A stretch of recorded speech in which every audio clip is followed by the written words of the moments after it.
What's going on, guys? It's your boy Worthy Prince coming at ya with another Lords Mobile video. In this video I'm going to be talking about wards. Now there's been a lot of confusion all around this whole topic. Okay, lots of people saying different things, lots of conflicted stories, lots of people getting angry and saying they're quitting the game because, you know, there's a monster that's come out that's going to zero me, saying that, you know, if 10 people in a guild have got this monster, they can transfer next to your turf and completely wipe you out in the space of, you know, an hour. Brenchon's getting zeroed, it's all going to be over YouTube. You know, all this stuff's been said numerous times over the last week, and now the update's here, there still is a lot of confusion surrounding it. So what I'm going to do is just explain to you exactly what ward is, how it works, how you can improve it, and how the whole ward system means that it's not as bad as what you think. It really isn't, okay?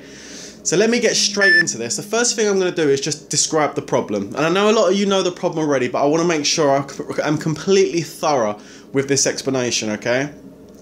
Okay, so the problem is two of the monsters that came out with this update, okay? Now, one of the monsters is available quite early on in your research of packs. If you go to 2B and do a search, you'll see the top monster, Pyrus, is the first issue. And the issue with this monster is the skill Blazing Trail. Okay, if we click on it, we'll just have a quick look at the actual skill. At max level, cooldown time 30 minutes, so every 30 minutes you can use this. It's going to kill between 7,500 and 12,000 troops directly at the barracks, but it will never go over 5% of the total amount. And this particular monster hits lower tier troops first, okay? That's the first issue we've got. And the fact that shields don't protect you from that attack is where the whole, oh no, I'm going to get zeroed comes from, okay? The second issue is what comes in the tier 4 pack.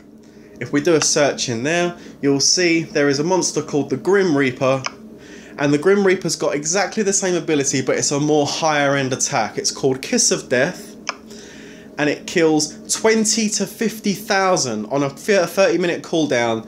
No more, directly at the barracks, won't exceed no more than 5%. And this one actually hits tier 4 troops, or tier 3, whatever troops are the highest in the turf, okay?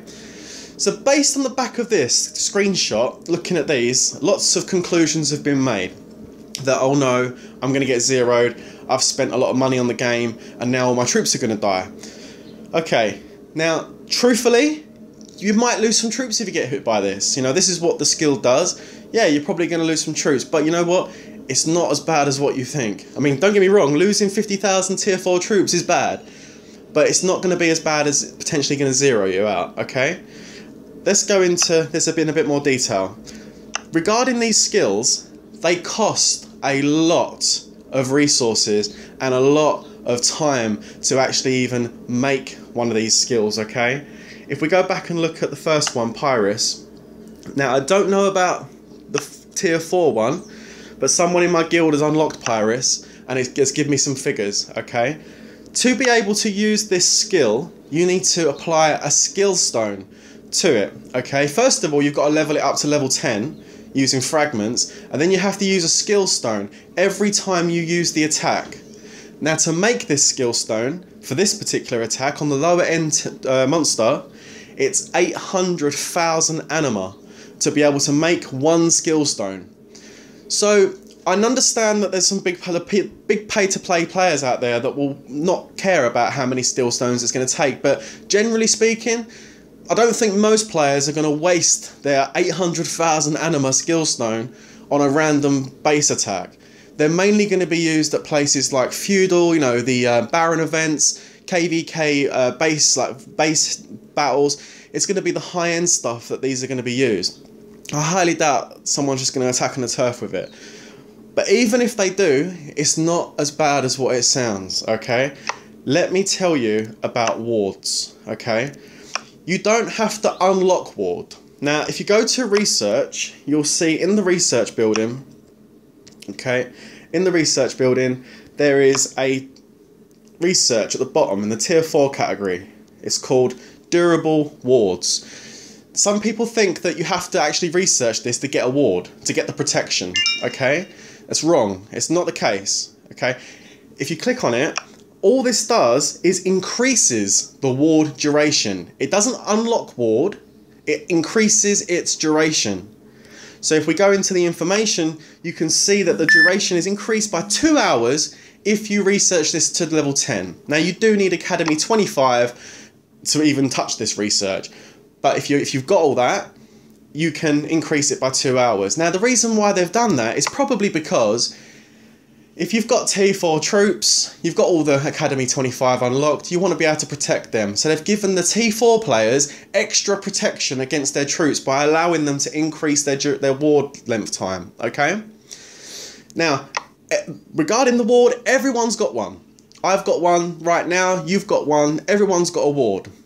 The way it works, when a player ports next to you and attacks you with one of the familiar, a bar is going to appear somewhere around the monster area in your base, okay?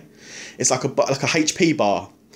Now, every time you're hit by a familiar, that bar is going to increase automatically, okay? When the bar gets to the top, when it's full, the ward will activate, and then any further familiar attacks that hit your turf will fail because the ward is activated. Now, I'm not going to ask you to take my word for it.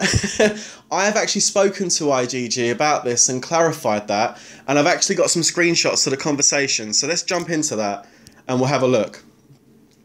So this is me talking to IGG. So I'm going to read this to you. So I spoke to someone at IGG yesterday and I need something clarified about the ward system. Firstly, there is a status bar that fills when your turf receives a familiar attack.